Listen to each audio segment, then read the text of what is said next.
Hey y'all, happy Tuesday, happy spoken word Tuesday. I hope you guys' days come along fine. Anyway, you guys know on Tuesdays, I like to bring the word. And earlier, I read my short from the sealed portion, chapter 46, verse 82, one of the final testaments of Christ, reads as follows. But there are some of you that do not understand and believe not. For Jesus knew from the beginning who they were that believed not, and who should betray him because they believed not. You guys, that's why it was necessary that Christ said that no man can come unto him except he has been given to him by his Father. You guys, one may think that the things that goes on in one's heart are things that are hidden from Christ. Even if one believes not in the Father in their hearts, the Father knew from the very beginning who would believe in him and who would not believe in him, who would betray him and who would not betray him. All right, you guys, so last week I ended with the sealed portion, at verse 85 in chapter 46. But I'm actually going to begin with verse 82, okay? Which is my short that I read to you guys earlier. All right, verse 82. And also, you guys know I like to read the header, so you guys know what this chapter is about. Chapter 46 of the sealed portion reads as follows. The heading. Jesus begins his ministry. His words were very plain to the Jews, but they refused his doctrine because it went against all the traditions that they had been taught by the laws of Moses. He gives the laws of salvation, which is the gospel of Jesus Christ. He is the bread of life that all must eat in order to be saved. All right, so verse 82, which is my short, I read earlier. But there are some of you that do not understand and believe not. For Jesus knew from the beginning who they were that believed not and who should betray him because they believed not in him. And he said, therefore I said unto you that no man can come unto me except it were given unto him of my Father. And now I, Moroni, have used the record of the Jews to give unto you the words that Jesus spoke unto the Jews concerning his gospel. And these words is reference to the ordinance of the sacrament which I have previously explained unto you, saying, and these ordinances are also part of his commandments concerning the administration of the gospel unto his people. But they are not the gospel, but administer it unto the church, which are his people. For behold, whom the Lord taught the Jews at Jerusalem his gospel, he said unto them, except ye eat of my flesh and drink of my blood, ye shall in no wise inherit the kingdom of God. And those that heard this was very angry with him and understood not what he meant, because the Lord taught them in parables. And in this manner doeth he teach his people who have taken upon him his name.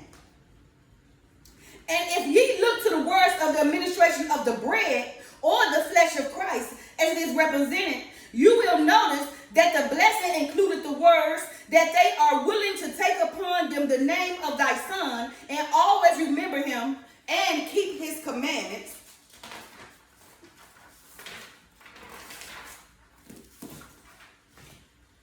which he had given unto them.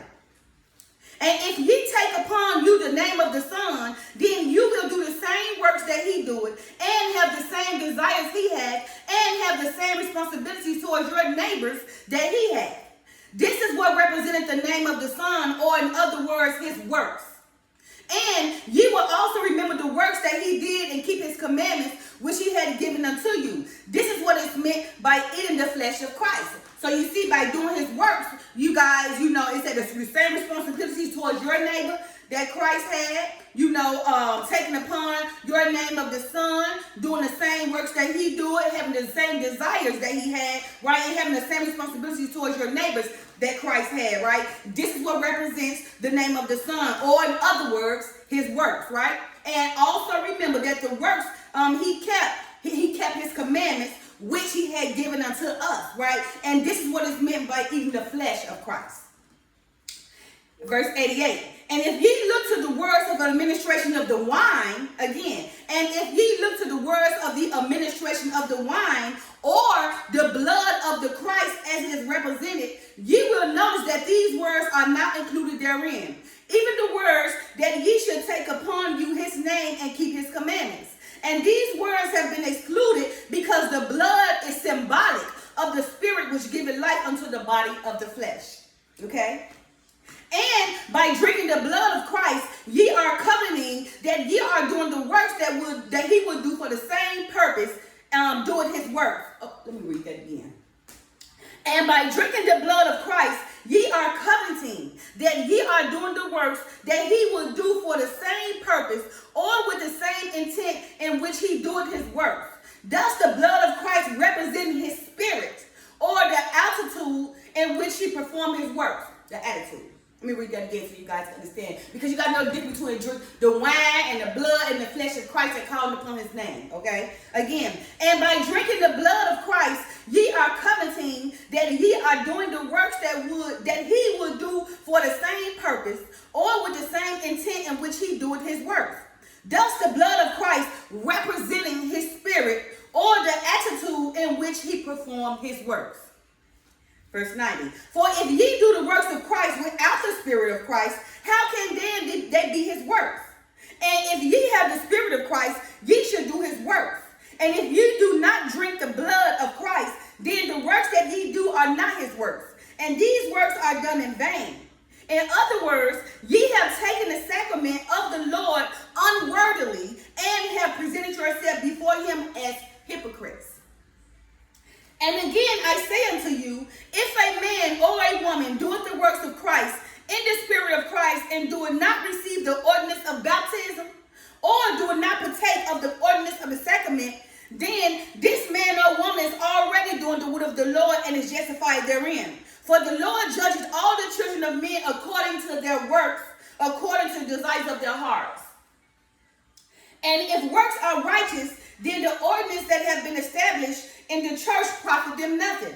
And if their works are evil, then the ordinance of the church also profit them nothing. And now I, Moroni, have repeated these things unto you a second time because of their importance. For thus the Lord had commanded me. In verse 94, which is the final verse of this chapter. And all things were taught unto the Jews by the mouth of Jesus. And the priests of the church at Jerusalem were exceedingly angered at that which Jesus taught unto the people. So you guys, now you know, drinking the wine and eating his flesh and everything, is representing like the Son of Christ and doing his works, right? Now, if you are saying that that you are saint or you represent Christ and not doing his works, then you're not representing Christ. You're not drinking his wine, right? You're not eating his flesh. You're not eating his daily bread, right? You're just a hypocrite, okay? And that's why I said, during the time when Jesus taught the Jews, they were so angry at him because why? That they said to themselves that everything Jesus taught them was going against Moses' laws, right? But remember, Jesus came on earth for the sacrifice, right? For our salvation. Yeah, Moses gave the laws, right, in Mount Sinai, right? But the laws, made man harden against them, right? They couldn't be saved because they used the laws for their salvation, which is why Christ came and became my sacrifice for our salvation. And after he taught them, after Moses, it angered them because the Pharisees and the scribes wanted to keep their traditions of the laws of Moses. All right, you guys. So, and the last thing, that's why I said, if you take upon the Son, then you be doing the same works that he's doing, right? And ye will also remember the works that he did and keep his commandments, which he given unto you. And this is what is meant by eating the flesh of Christ, right? And if you look to the words of the administration of wine or the blood of Christ as is represented, you will notice that the words are not included therein, even the words that ye should take upon his name and keep his commandment. And these words have been excluded because the blood is symbolic of the spirit which giveth life unto the body of the flesh. And by drinking the blood of Christ, ye are coveting, okay, that ye are doing the works that he would do for the same purpose or with the same intent which he doing in his works. Thus, the blood of Christ representing his spirit or the attitude in which he performed his works. So you see, your attitude matters, your spirit matters, the bread you're eating matters because it's all a symbolic of Christ. All right, happy Tuesday, you guys. Bye now. Love y'all.